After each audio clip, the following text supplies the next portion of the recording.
Welcome back to 7-Eleven Junior Hockey Magazine. I'm your host, Gino Reda. Time now for the CJHL report. The Canadian Junior Hockey League brings together the 135 teams in the 10 Junior A leagues involving over 3,000 players from right across the country. Now joined us Saskatchewan Junior Hockey League President Bill Chow. Bill, welcome to the show. First and foremost, how are you? How are you keeping up through all of this?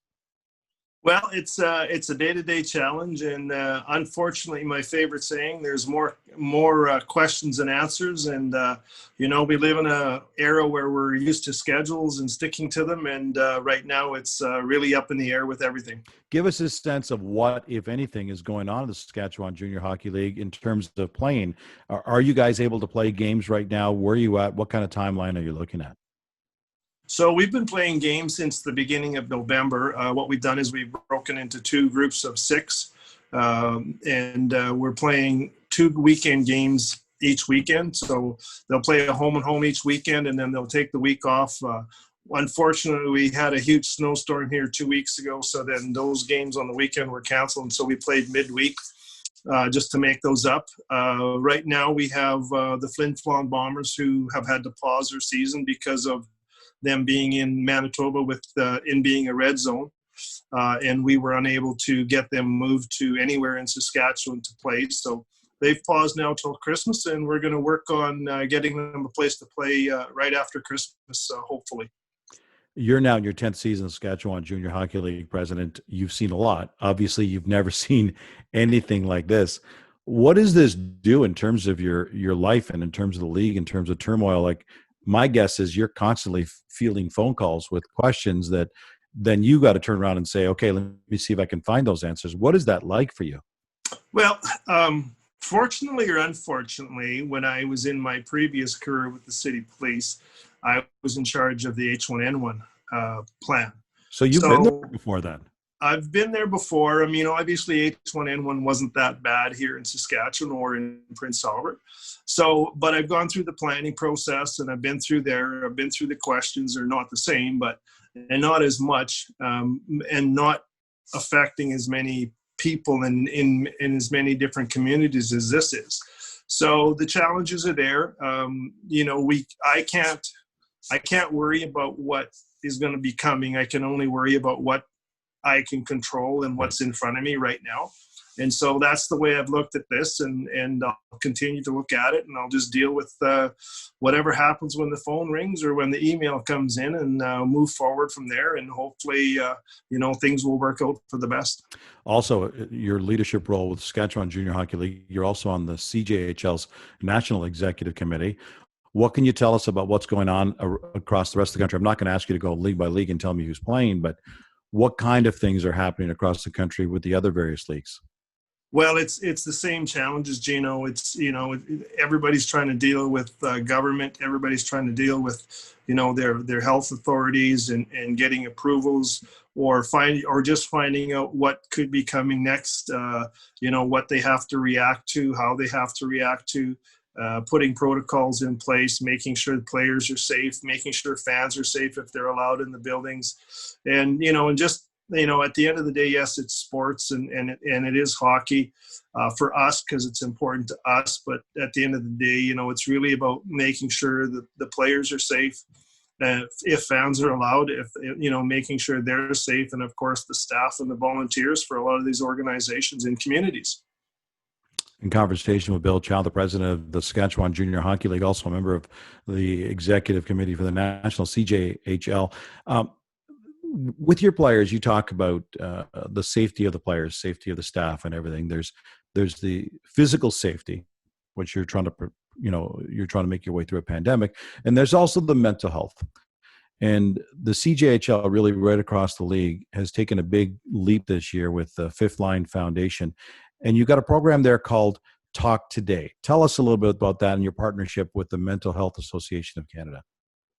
Yeah, so it kind of evolved. Obviously, Fifth Line Foundation came out of the Saskatchewan or the SJHL assistance program, which came out of the Humboldt tragedy.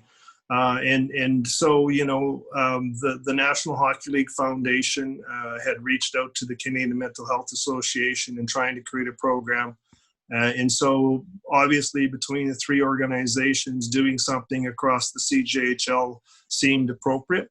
And we've structured it because to implement it across 135 teams, 10 leagues in 1 year would be very strenuous for any organization. So we broke it into parts. We started off with a few leagues in the East last year. And then this year we're going with 2 leagues in the West. And then next year we'll have all the leagues on board and working with each of the Canadian Mental Health Association branches in each of the provinces, and then with their branches in the different communities where teams are located. So it's a program that will be introduced to players as individuals. Obviously this year with COVID, the opportunity to make the presentations in person will be challenging, but that's the normal way it's supposed to be done. And in allowing, a lot of feedback and allowing the players to have a place to connect, and not only for themselves, but, it won't affect them, or will affect them with their hockey player friends, but also just people in the community that they might be able to connect with and might be able to recognize maybe somebody's not having a great day or whatever the situation would be, and be able to reach out to that person and, hopefully get them some help where they may need it. And that's what it's about. And hopefully we can, I hate to use this word, but, start with one person and it spreads to 2 and 3, and being able to have them have an understanding of being able to reach out and not being afraid to reach out and not being afraid to ask for assistance or help from somebody. It is such an important thing. At the same time, you've got kids out there right now who are saying, yeah, you guys in leadership are saying, let's get through this and we'll get on with where we're going next year and try to do what we can with this year. But there are kids for whom their careers in junior A hockey are pretty limited. So now you've got 1 year that's kind of quickly evaporating. Not by any, like you as the president of the Saskatchewan Junior Hockey League, trying to do your best to give them that opportunity to play. What do you say to the kids? Because this has been such a great stepping stone for kids moving forward. I think last season you guys had 44 of your players from your league commit to NCAA or Canadian university programs, bringing the total number of post-secondary commitments over the past 5 years to almost 300, 265. That's amazing, the way you're churning out that talent in the Saskatchewan Junior Hockey League. What would you say to kids who are currently in it right now saying, I understand you guys are trying to take care of the future and stuff, but this is my opportunity right now. I've got to showcase my ability. Yeah, and when you talk about showcase, we haven't been able to have our first showcase of the year, and it doesn't look like we're going to be able to have our second showcase of the year. So those are huge events for those players. And what do we say? And I mean, I don't have that opportunity to get in front of those players and say much, but it's their coaches, and they're doing the best that they can to motivate their players to play for now and for their team and for their teammates and make the best of the situation. And I go back to, what I said earlier, where, unfortunately, we're used to having a controlled environment, a structure, a schedule, and knowing what we're doing tomorrow in a practice and a game and on the bus or at home or whatever the case may be, and having your pregame meals and things like that. And so, I think if nothing else, this will teach a lot of people that they have to be flexible and that they have to be able to accept the changes as they come, because there's nobody that's able to control what's going on right now. If somebody was out there that was able to control what's going on right now, we wouldn't be in the situation we are. So, I think, if we take a step back and think about this, obviously it's taught us to enjoy what we have, enjoy the people that we have around us, but also that, we just have to be flexible and we have to be able to roll with the punches, unfortunately. And that's just, hopefully it gains people some experience to move forward and to enjoy what they have. Well, Bill, I'll say this. Congratulations on what you guys are able to do, because right now there are huge chunks of the country which just cannot have hockey. And you guys are out there getting it done and getting it done safely. So we congratulate you for that and appreciate your efforts. Thanks for this. Stay safe, stay healthy, and we'll talk again soon, my friend. Likewise, Gino, you too, stay safe. Thank you. That was CJHL President Bill Chow. And that wraps up this week's CJHL Report, the Canadian Junior Hockey League. Your future is here.